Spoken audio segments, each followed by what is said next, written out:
Do you have an SOP or standard operating procedure for creating videos?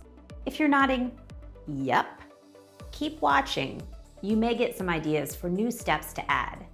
If you're wondering, why would I need an SOP? Watch and learn from Faith Doyle and Laura Webb.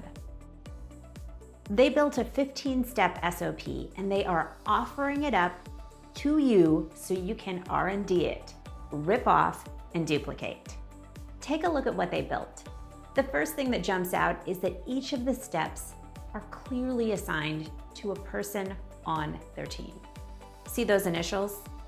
Laura and Faith also built in timing with some cushion. This SOP starts with working with us to decide what they are going to talk about, and then writing a first draft. They are tweaking scripts 2 weeks before they plan to record and getting them to compliance a week before. There's a lot that happens between step 5 and 6.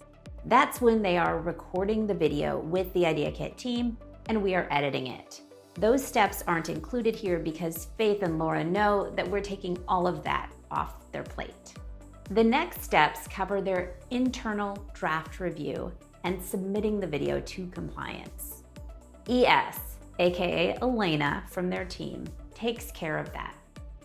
Step 14 details how the video is shared with clients and on social. And in step 15, Laura and Faith are personally sending the video to COIs.